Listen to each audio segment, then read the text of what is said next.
Assalamualaikum warahmatullahi wabarakatuh. Pada kesempatan kali ini kita belajar pada tema 1, organ gerak hewan dan manusia. Kita akan belajar lebih lanjut tentang organ gerak hewan.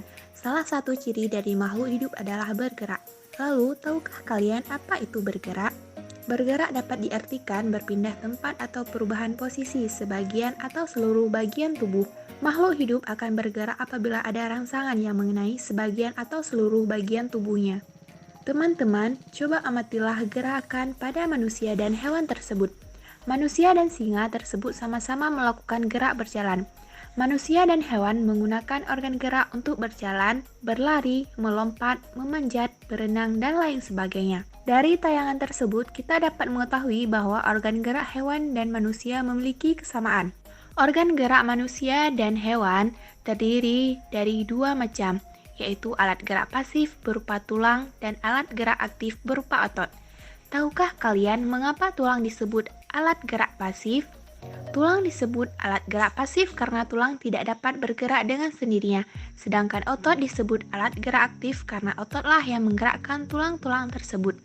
Jadi, tulang dan otot melakukan kerjasama untuk membuat hewan dan manusia dapat bergerak dan melakukan aktivitas sehari-hari.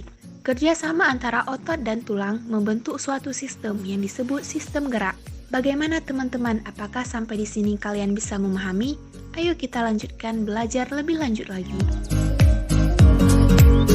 Berdasarkan ada tidaknya tulang belakang hewan dibedakan menjadi hewan vertebrata dan hewan avertebrata. Hewan vertebrata adalah hewan yang memiliki tulang belakang, misalnya kelinci, gajah, burung, ikan, kadal, ular, dan lain sebagainya. Hewan avertebrata adalah hewan yang tidak memiliki tulang belakang, misalnya belalang, cacing, siput, bintang laut, ubur-ubur, dan lain sebagainya. Sekarang, mari kita amati hewan vertebrata berikut ini. Kelinci dan gajah sama-sama bergerak menggunakan kaki, namun cara gerak kedua hewan tersebut berbeda. Kelinci bergerak dengan cara melompat, sedangkan gajah bergerak dengan cara berjalan. Kelinci memiliki tungkai belakang yang lebih besar dan panjang dari tungkai depan. Hal inilah yang menyebabkan kelinci bergerak dengan cara melompat. Kemudian perhatikan hewan berikut ini. Burung merupakan hewan vertebrata yang bergerak dengan menggunakan sayap. Burung bergerak dengan cara mengepakkan sayapnya sehingga dapat terbang di udara. Sedangkan ikan memiliki organ gerak berupa sirip. Ikan bergerak dengan cara berenang. Sirip ikan terdiri dari sepasang bagian yang ada di kanan dan kiri, serta sirip ekor yang ada di belakang. Sirip-sirip ini bermanfaat agar ikan dapat bergerak ke arah depan. Ular dan kadal merupakan hewan yang bergerak dengan cara melata. Hewan melata adalah hewan yang bergerak dengan menempelkan perutnya ke tanah.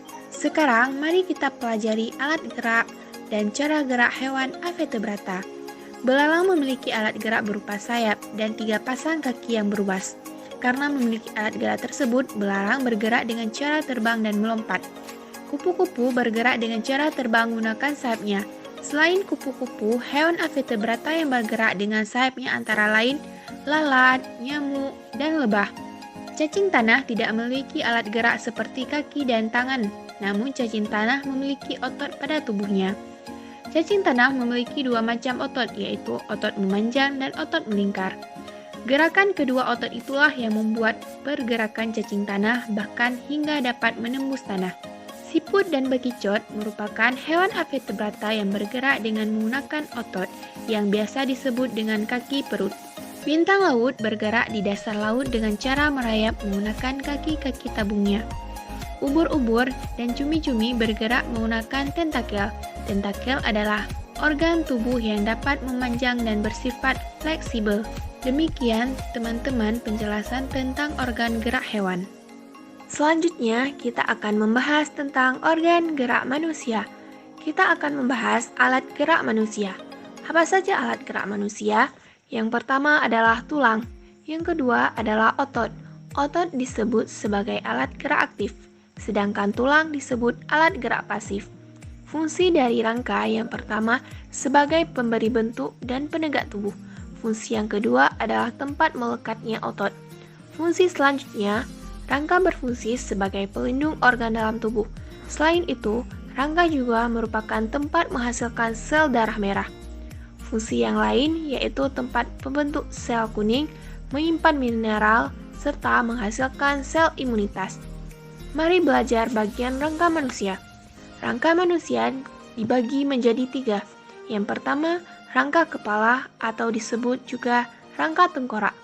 Yang kedua adalah rangka badan. Yang ketiga adalah rangka anggota gerak, yang terdiri dari anggota gerak atas dan anggota gerak bawah. Mari kita belajar rangka tengkorak. Banyak tulang penyusun rangka tengkorak. Rangka badan, tulang-tulang penyusun bisa kita amati pada gambar berikut. Selanjutnya adalah rangka anggota gerak. Yang pertama, anggota gerak atas, yaitu tulang-tulang pada tangan. Yang kedua, anggota gerak bawah, yaitu tulang pada kaki. Sekian pembelajaran dari saya tentang organ gerak hewan dan manusia.